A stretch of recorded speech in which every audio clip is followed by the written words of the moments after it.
Today on Rebuilders, we are asking the question, is this the year that woke broke? Clearly, something is changing in the atmosphere. There is a vibe shift happening. We've talked about that before, but there's something happening. And it's not just as a result of the US election. We will dig into some more analysis of that. But we're going to talk about, is this the year the woke broke? But also what comes after?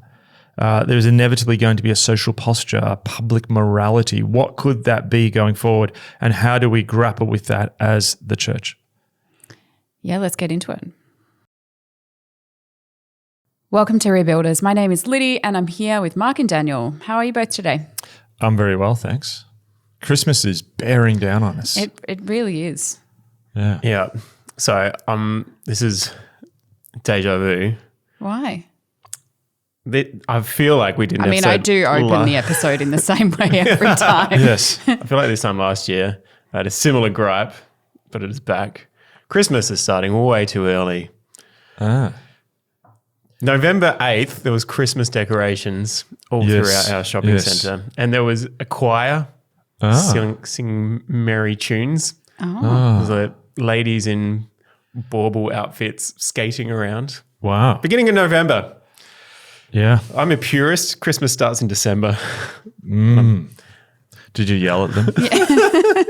Did you try to block them with a shopping basket in your hand?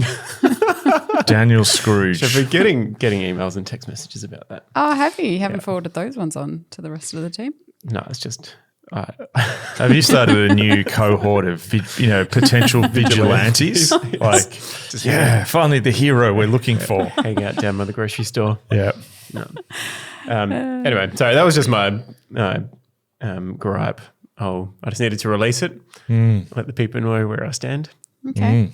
Where do you stand, Liddy? No, I'm open to it. I mean, part of my job and stuff, I need to think about true. Christmas before true. the 1st of December, so before. I'm okay with it. Yeah. Like it's better than when you have like hot cross buns for Easter in the 29th of December. I'm more offended by that. But yeah, I think also my son loves Christmas and he's been watching out for stuff. So I found it heartwarming. I feel bad.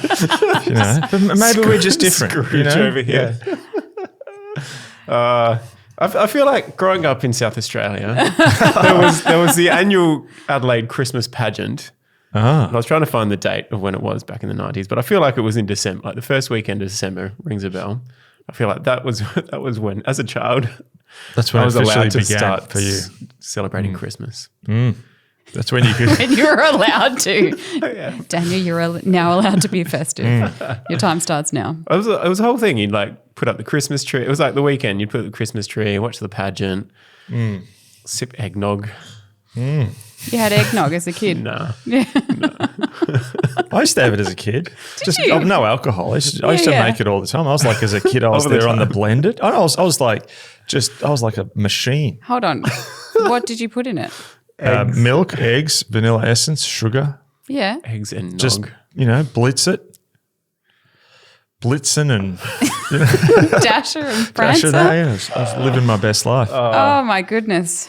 Well, Christmas. Tis Christmas upon time. us. Yes. Should we get into the episode? I think today? it could be good. Yeah. It's probably about time. Well, we've had a couple of weeks now since the Trump victory in the US election. And you've had some time to sort of reflect a little bit more, read more, and it would appear there's a bigger thing happening. And so the question that I'm going to pose that's going to get us into this episode is this the year woke broke? Is this the year woke broke? Need like a echo effect on that. Daniel? See what I can do. Well, it's really interesting. So, just before we get into it, and people always argue what is woke, but I think we're at the point now where it's so used in our culture as a sort of a shorthand for a sort of public form of morality that's been rather dominant, almost a sort of kind of social holiness secular social holiness, which, some people would argue is birthed out of post-Marxisms. Someone like John Gray would say that it's a form of hyper-liberalism. But I think most people in the world get a sense of what it is. Is it hard to define? Yes. Does it touch things that some people may not see as woke? Yes.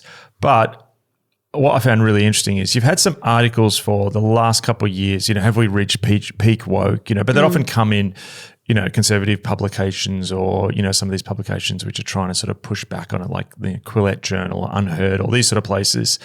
But it was just really interesting, to see in the New York Times, which is still probably the mouthpiece of sort of establishment liberalism, Maureen Dowd, who's a sort of doyen of op-ed columnists there, writing a few days after the election, some Democrats are finally waking up and realizing that woke is broke. And so when you hear it stated in an institution which some people would see, as sort of one of the, I guess, communicators of wokeness, and they had a number of internal sort of battles with staff over the last few years over issues like this. When you've got someone stating a fact like that or making that opinion, it really does show you that there has been a significant shift. I've talked about here before that that a political era has shifted when the other side accepts your terms. If that makes sense. Yep. So even when the other side is like, when the Democrats or people on the liberal left are saying, you wouldn't say Maureen Dowd's a far left person or anything like that, or, radical progressive. But when people in the sort of center left or further reaches of the left are saying something like this, that's when something really has shifted. And I think it's my sense of this before I read that was, last time we did the election, we literally did within 24 hours, I think, we did an episode. And the sense at the time was that, I think I said that, all Trump needs to do is shave off some small constituencies of some demographics which he hadn't previously reached. And there was chat around, he's reaching large amounts of Latinos and young men and young African-American men, and all you need to do is take a few points off some of those groups, or what we call in Australia a swing. So that's when people make a movement towards a particular candidate, and he would win. But it's been really interesting, digging into the data was just absolutely fascinating. Yes, there's always, people can argue over a mandate, but political mandate, but, just to think before, when this was spoken of as such a close election, to think that he would win both the electoral college and the popular vote, that he would win, the Republicans win both the Senate and the House, really is quite incredible. And digging into the stats was just fascinating. So literally almost every sort of jurisdictional county or whatever you call it, electoral area, swung towards Trump. So there was a movement towards Trump, and even quite liberal places. And there's a number of states where, while Harris won, became a lot more Republican, which is staggering. And almost every demographic. This is the incredible things. There were some stats like I think it was 64% of Indigenous Americans, Native Americans voted for Trump. Which no one would have predicted before. If I got up here 3 weeks before the election and predicted all this stuff, we would have just received a truckload of mail that, absolutely mad. Yeah. And almost every demographic, some was bigger than others, moved towards Trump in some ways, which is simply staggering. Apart from white, middle-aged, university-educated men. But there's just such this incredible irony that that's the sort of one demographic that the Democrats picked up. So really, what this is showing is that there was a significant bigger shift than we could see. And I think one comment I made last episode was that in a sense the Democrats had lost their touch on the nation in terms of what was actually happening. But that loss of vision of what was actually happening was so mammoth that there's a really interesting story. So you do see this collapse, that there seems to be a significant collapse of the sort of mandate, the political strategy. Yeah, and obviously too, you saw Harris and Biden trying to pull back. There was a sense that they were sensing that the sort of more intersectional, highly identity politics focused sort of woke approach was failing them. Mm-hmm. You saw that in the British election, where you saw it in the Australian election, where the Labor parties were saying not to talk about certain culture war issues. But I think that most commentators are just surprised. And I would even say I don't think the Democrats or a lot of people on left or in sort of mainstream institutions, there's a lot of commentary, but I don't think people have realised the significance of this shift. Now, the interesting thing as well is this just a US phenomenon?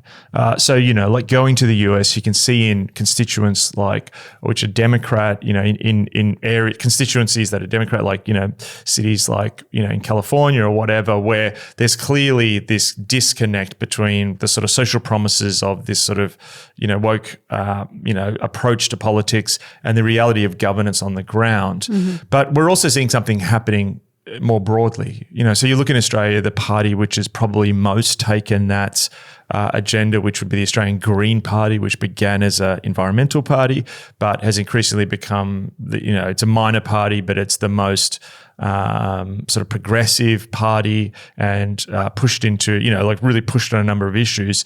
They're just losing seats and struggling. The coalition in Germany, between the SDU, the Greens, and there's another minor party, fell apart 2 days after a day after the Trump victory. Again, you look at, the popularity of, Justin Trudeau in Canada, there seems to be something happening that is far broader. It's like any sort of centre-left or left party which has sort of tried to do some of the sort of, identity politics elements of wokeism, and there is an identity politics on the right we could talk about, is just getting annihilated at the elections. And so I think in many ways, no movement ever fully goes away, but something profoundly has shifted. And I think in some ways, we've talked a lot about grey zone, and in a sense, I think perhaps sort of the woke approach to governance and society and social change was something that people were trying to try on during this period of high transition, during a grey zone period, which is the period between eras, that clearly there's been a realisation. So what you're going to see is politically, you saw op-eds everywhere. All of a sudden, you'd see articles in Australia, what can our politics learn from the failure of the Democrats? There are articles in the UK, in Europe, in New Zealand. I saw them everywhere. And, the US is the big election that everyone watches. It's like the World Cup or something. And if someone's using tactics at the World Cup, or everyone's going to copy that. So you can just bet that, all around the world, you're seeing in politics, but also in governance, human resourcing, corporate life, everyone is taking notes from this. Mm-hmm. So what this means is that very much, I think about podcasting and all the way back to this cultural moment and stuff like this, so much of the conversation has been around the issues of cultural war and what this all means. It's going to change. Is it going to go away? No.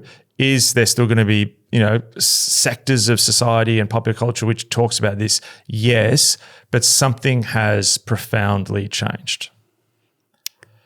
Okay, so I mean, you've already alluded to some of it, but perhaps it would be helpful to hear how you think this happened. How did we get to this point? Yeah, there's a number of elements. So one is, we've talked about before on here that in politics, it's not just about having a leader. Now, a leader can score an unlikely victory, which I think is what happened in 2016 with Trump. Mm-hmm. But really, that decision was, I think, a bit of was surprised everyone.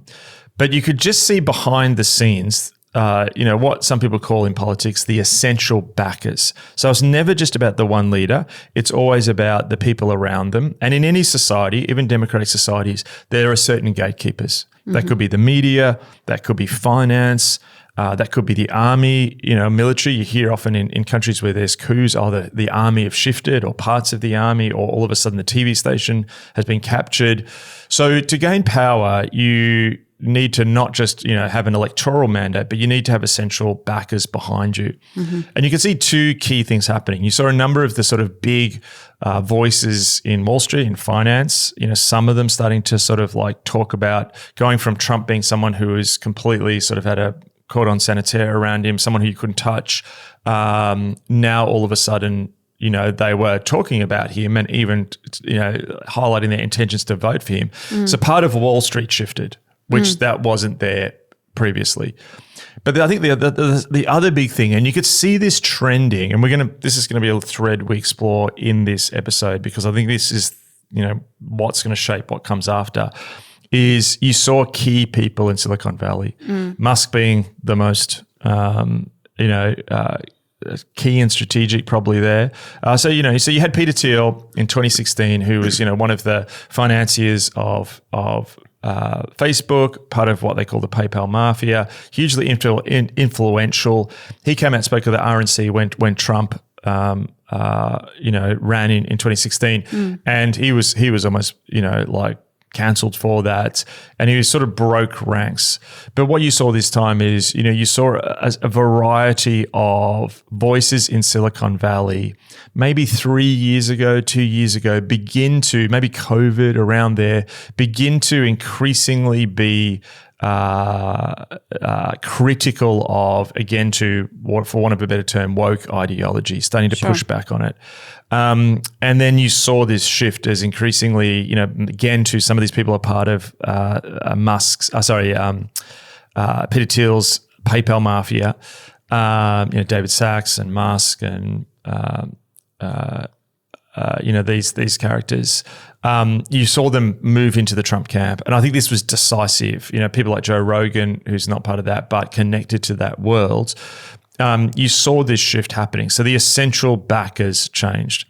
I think the second thing is, I think back in I don't know if I talked about this in this cultural moment, but, there's a Turkish thinker called Timur Kuran. I think he's now in the US. But, he wrote a book a number of years ago called Private Truths, Public Lies. And he talked about that under different social orders, people will say one thing publicly because they don't want their career affected, or they don't want their social circle affected. And so, people will say one thing in public. They'll pay obsequience to something and actually think something different in private. Yes. And I heard someone say, I think it was Barry Weiss or someone said, recently you saw this, there was two worlds where there was something people would say in their encrypted apps like, Signal or whatever to their friends. And then online, publicly, they'd something different. So something was brewing underneath the surface for some time. Obviously, speaking out against, sort of the woke thing, obviously carried for some time because of cancel culture quite a significant public backlash. And there was a lot of fear around that. But then there's a point where you could just start to see some people, hang on, they're sort of not cancelled. You know what I mean? Like, and once the sort of, like, number one, you can't cancel everyone. There was an element of weaponization around it. But the fear went away, and all you need is a few people to break. So what Quran says is, there's the private truths and then there's the public lies. But then there's a point where the sort of power of the public lie goes, so he gives the example, which I think I've given on here before, of, during communism, all these shopkeepers had in their windows this little sign which said, workers of the world unite.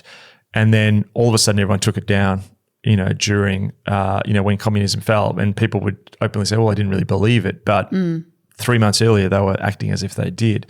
So what happens too is you very much then almost have this cascade effect where as people break from that, and they don't suffer public repercussions, all of a sudden there's this signal goes up. And I think that the size of this victory and the breadth of this victory in all demographics shows us that there were people walking around in extremely what was seen as liberal cities or progressive cities who were saying one thing and voting another, or were in different demographics who were expected to vote one way who weren't. And what's happened is that sort of construction has completely broken down right now.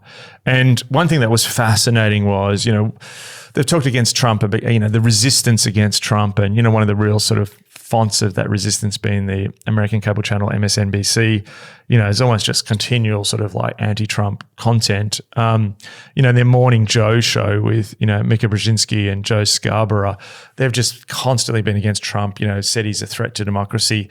They, this week, it came out, went and met with Trump. Now, interestingly, once the election was lost, MSNBC lost some massive amount, like 40% of their audience, which is staggering as well. Like, are people private lying what they're watching? Do you know what I mean? Like, which is fascinating. Or maybe there's just a bunch of like, you were completely gave us a wrong impression of what was going to happen in the country. Sure. But the fact that these people who've been literally calling Trump almost, a Russian asset, threat to democracy, fascist, blah, blah, blah, on those channels, now we're going to Mar-a-Lago to sort of, pay homage or try and like, we want to be on the side. That's another sign of a political order shifting. Yes. So something broke down there. I think as well that the other thing I find so interesting, there was a photo taken in 2014 at the Oscars by Ellen DeGeneres. And, she took a selfie and she went into the audience. Right, yeah. And I can't remember who's even in the picture exactly. It's got Bradley Cooper, other Brad Pitt, other famous people. That what's her name? I should know this. She's in the movies. Helen Mirren? Is it Helen Mirren? No, it was Meryl Streep. Meryl Streep. And Jennifer Lawrence. Yeah, that's one. Yeah. So it was sort of like the key, Hollywood stars at that time. Yeah. Mm-hmm. Now it's interesting too. Up the back is Kevin Spacey. Oh yeah. Who's been cancelled and gone through a law case and also Ellen DeGeneres has sort of empire's crumbled since then. And I just think about that picture, which is 10 years ago. Yes. And Hollywood has bled credibility since then. Yeah. Like the Oscars now are so nothing compared to what happened back then, and the star power. And, people were predicting that because Harris had, the sort of suite of celebrity endorsements, most of Hollywood, yes. Music, Beyonce, Taylor Swift, all these people coming forward and endorsing her, and it didn't make any difference. And so what we're seeing is the growing pushback against elites, and it's not just Hollywood. It's government, the celebrity endorsements failing, the sort of internet sort of, Kamala is Bratz, trying to link it to popular culture. Popular culture ain't what it used to be. It's power, and that sort of broadcast popular culture ain't what it used to be. And so I think we're seeing, this is really part of the only increasing. So like 2016 felt like people giving the elites a kicking. That's not gone away. They didn't get out of their system. This thing has grown and its power is unbelievable now, And you go back to, I think we talked about it before, but the Kamala Harris not going on the Joe Rogan show seems now like a fatal error, which is really interesting. So, there's a number of factors there. And I think as well, one other one, which is a bit more complex, is what this showed us is these very sort of broad buckets that American culture puts people in around race, demographics, region, are breaking down. And this is part of what we've spoken about before, of a shift from a complicated world to a complex world. Yes. And the lenses to try and understand that complicated world do not work anymore. Yeah. So demographics are not voting. Your read on certain demographics is completely off, and they're more complex than anyone thought.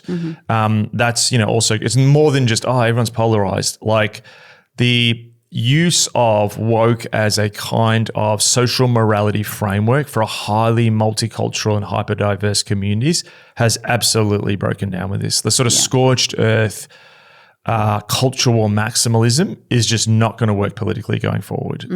So, that's some of the reasons why this all happened. Wow. Well, with that in mind, what comes next? Well, this is the $1 million question. Yeah. That if woke broke, And for some people, it's going to be hard to imagine. I know what life was like before this, I remember. But if if you're 25 listening to this, this is the world you've lived in for the last 15 or so years. Yeah. So something comes up. There was something before this and something comes after this. I think the first thing is, we've been in a grey zone, which has been a space between the old order, which is fading, and the new order, which is emerging. We're still in grey zone, but we're starting to see some clarity of what's emerging. The shape of what's to come is becoming more defined. The first thing I would say is that I think there's going to be a lot of people, and maybe some people listening to this or watching this who are going to see this as a victory of conservatism. I don't think this is a victory of social conservatism. If you look at the people around Trump this time, some of his picks, it's not exactly sort of doyens of social conservatism. In fact, really, you've seen social conservatives almost sidelined, Sure. and some of the sort of like Republican social conservatives that Trump had to deal with are really gone now. And he's sort of standing next to Joe Rogan or Kid Rock and, these people. And I think really what this is it's a victory not of social conservatism, it's a victory of libertarianism. The libertarianism, which, springs up from the United States, which is very much like hyper-individualism, but it's you do you, I'll do me, and I'm not going to tell you what to do. Part of the reaction we're seeing here is not just conservatives feeling that the woke order, whatever, went too far.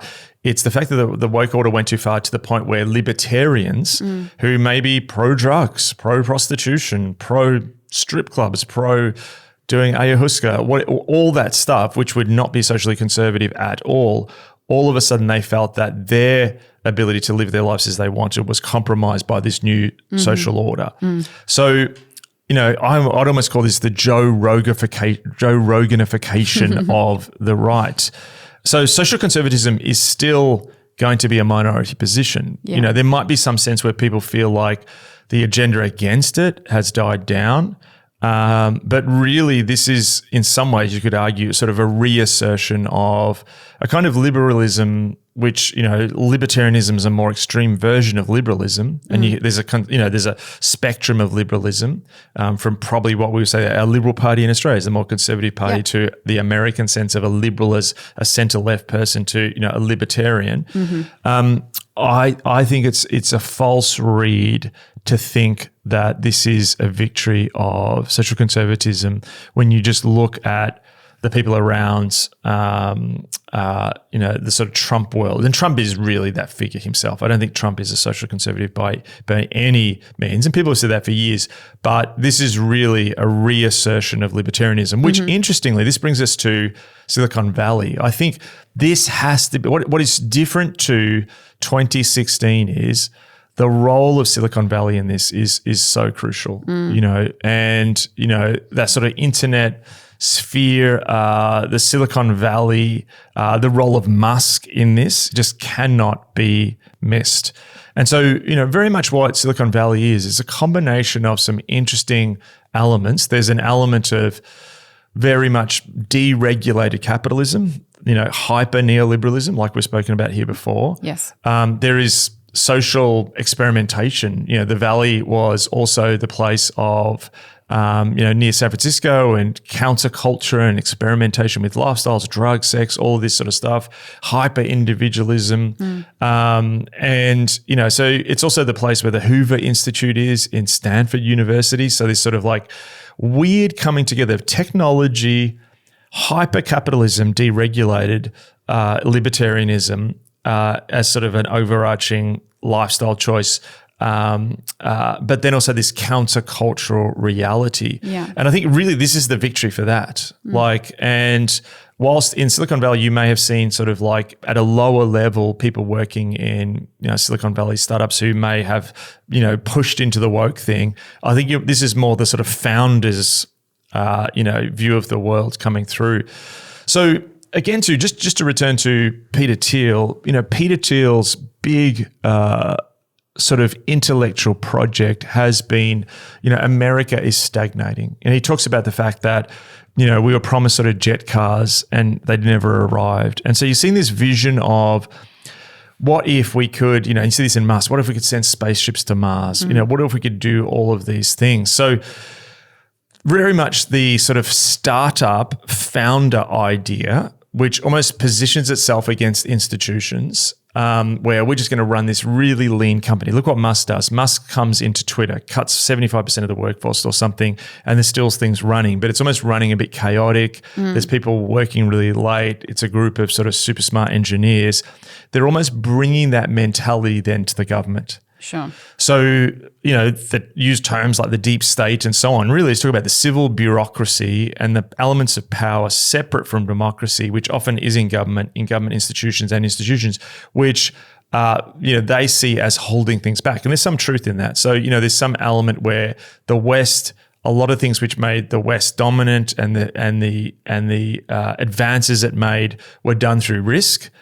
Where we talked about that sort of Nate Silver thing of the risk people versus the safety people. This election is a victory for the risk people. And so what you're seeing is it's almost like the Silicon Valley way of things is now running. So the election was the outer wall of the castle. They've breached that wall. They're now running towards the main part of the castle. And so, there's this interesting thing of like cutting regulations, waste, space programs, technological advance. So it's going to be this hyper Silicon Valley growth stage. But then weirdly as well, there's also this sense of a very expanded sense of the presidency. So it's not going to be like a Trump who is, well, I'm just going to go and hang out in Washington and let everyone do everything. Yeah. There's also this sense of a very muscular executive power in Trump, almost something like Franklin Delano Roosevelt, FDR, when America really centralized power to get out of the Great Depression and built all of this stuff and, there's public spending. So Trump's trying to do something almost counterintuitive, which is to cut taxes, which all the Wall Street and Silicon Valley people are going to be happy with, but then also do public spending at the same time. Now, often economists will tell you that's going to lead to inflation. And Liz Truss, the British Prime Minister, who only lasted a very short time, shorter than a lettuce, if people remember that meme, in a sense, his program is very similar to this. So we could see some crisis in the bond markets and so on. So what is emerging is a new political kind of order, which is big government, but then also big tech, and the government being really muscular, but then also not having much regulations. There's something I find structurally contradictory in this. Now, I could be wrong, and they could pull off some new order, but my sense is something's got to give here, which is going to be really, really interesting.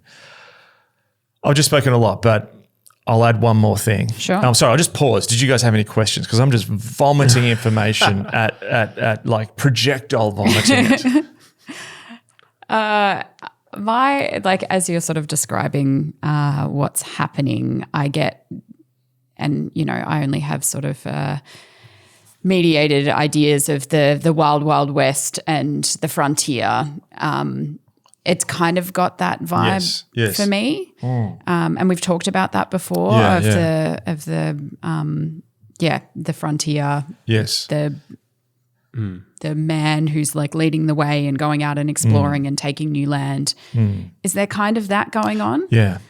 Well, it's interesting. I mean, so John F. Kennedy, had around him this sort of like, this smartest guys in the room, the bright young things. I can't remember the exact term they had for him, but, it was this idea of the new frontier. So America had the frontier of the West. Yes. And then with Kennedy, there was these new frontiers. It was space, and it was going to get all these smart people into the American institutions and radically transform them. And then Kennedy's killed. America gets bogged down in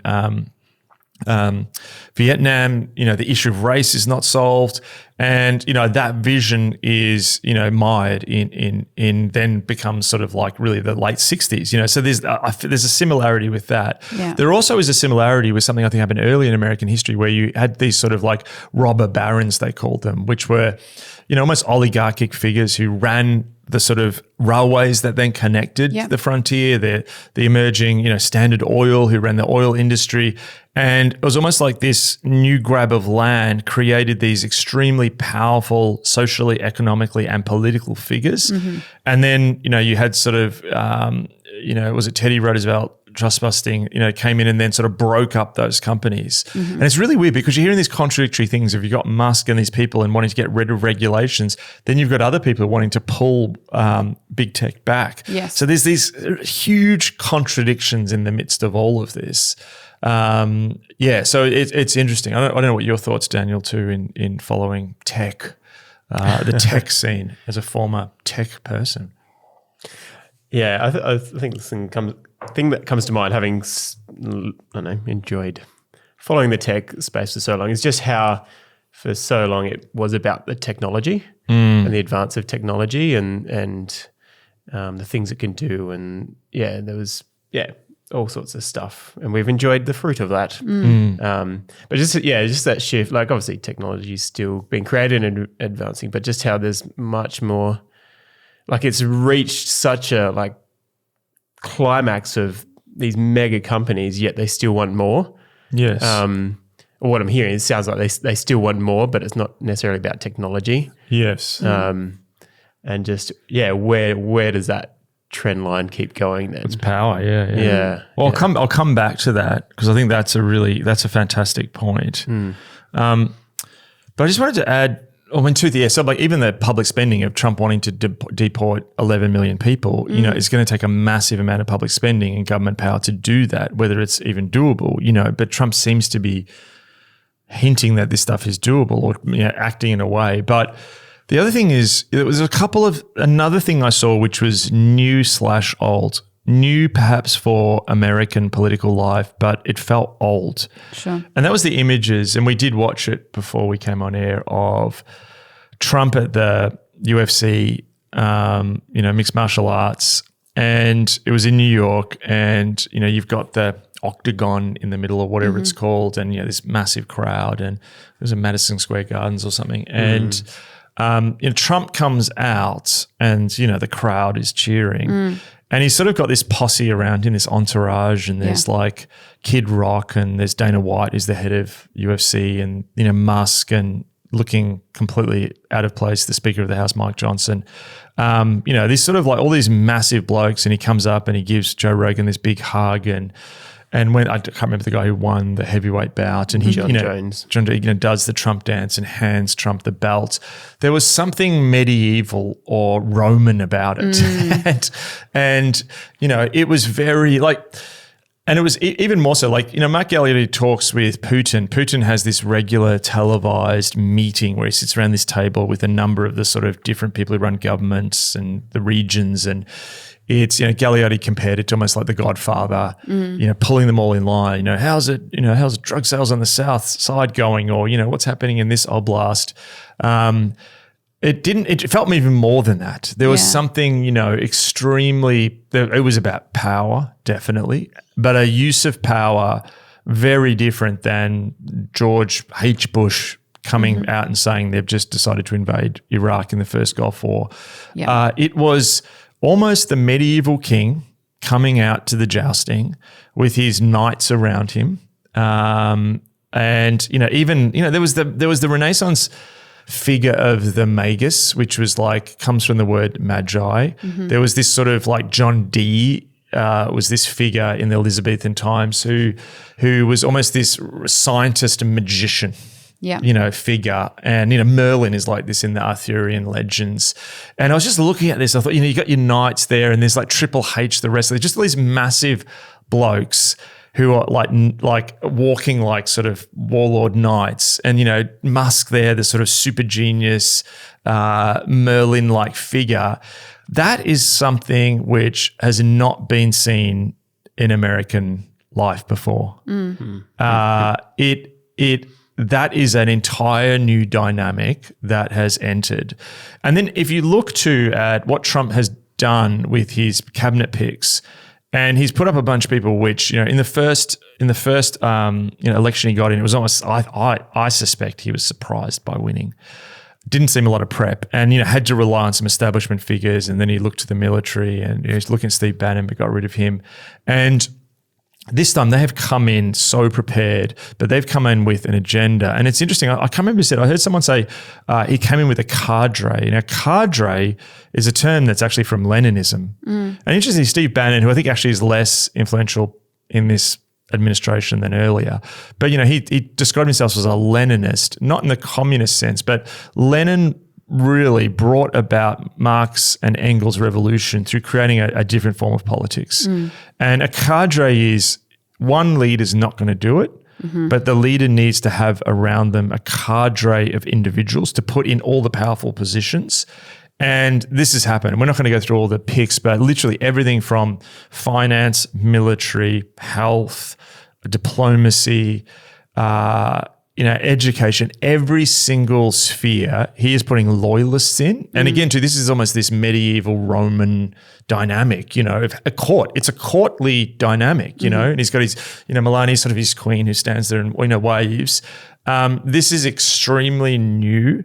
How's it going to go? I don't know. But I think I said this last time, and I've only just grown in conviction. This is going to be so consequential. This is transformative. Like this kind of political culture, I can't think of a time in American political history where this has existed. So this is going to, whether they pull it off or not, they are attempting not just to change the presidency, but to significantly transform institutions. This is broad and electoral. And again, too, some people have said, is this sort of fascistic, authoritarian? Fascism has an element of a mass movement about it. I just read a book on Italian fascism called Blood and Power. And in that, there was just something which felt very different to this. This feels more like a medieval court with Silicon Valley people. And that's sort of he's picking his loyalists.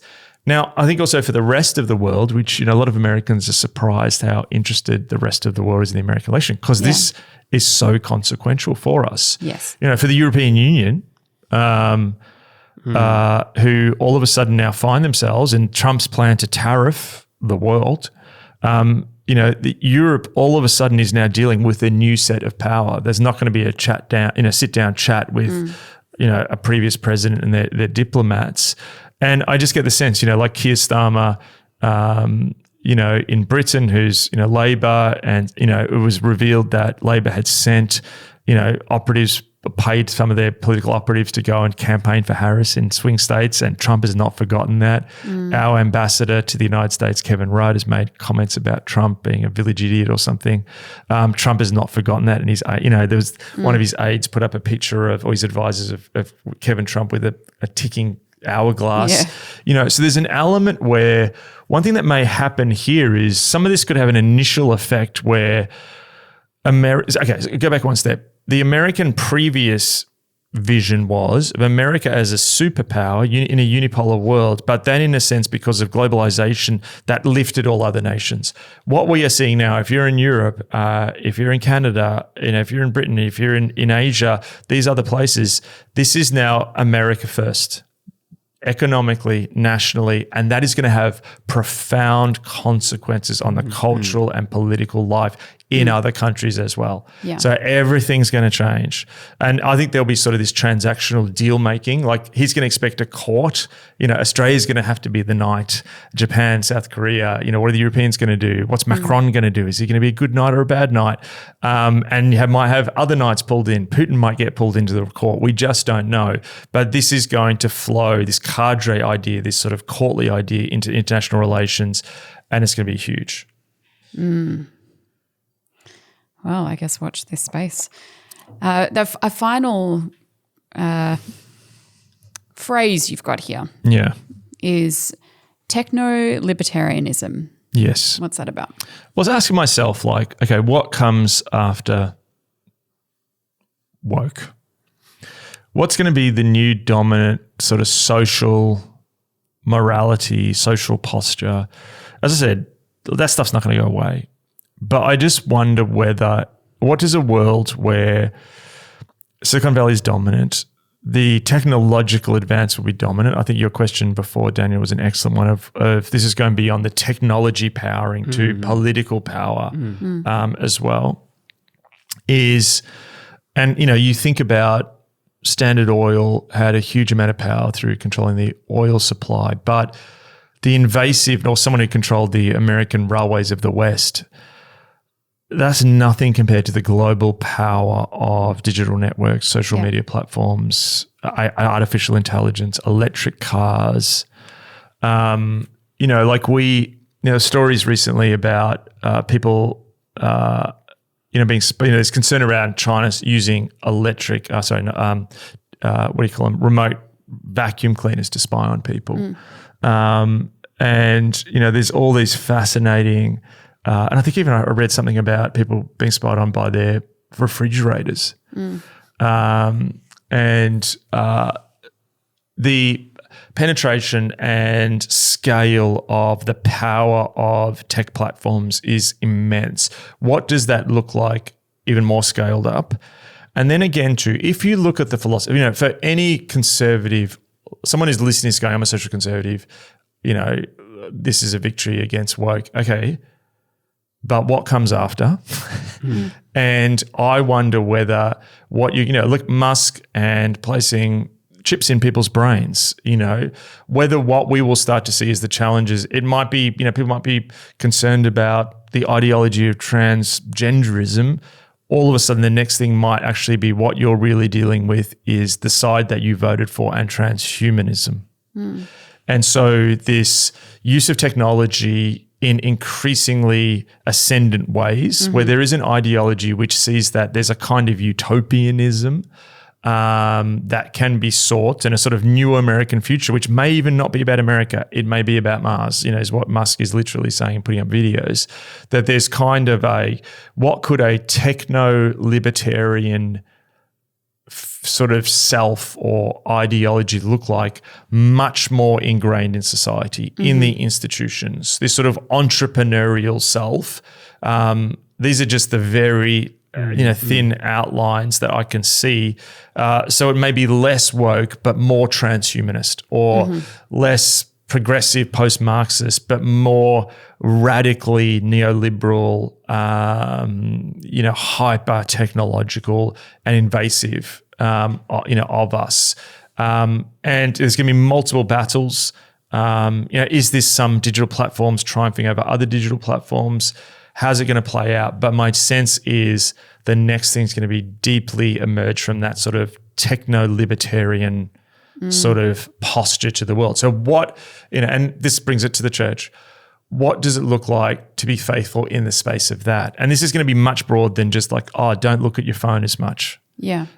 This is going to be, hugely significant in shaping culture going forward. So, there's still going to be the left-right thing, but I think the church needs to increasingly prepare for how do we be faithful in an age of techno-libertarianism going forward. And people are going to say, what's the answer? We don't have them all yet. Like, again, too, what do you think? I'll be flying on my robotic Learjet to somewhere if I knew all the answers to this. But this is what the people have got to do. This is what the church does. It does missiology, looking at the challenges of the day, being faithful to the scriptures, to the spirits moving in the world.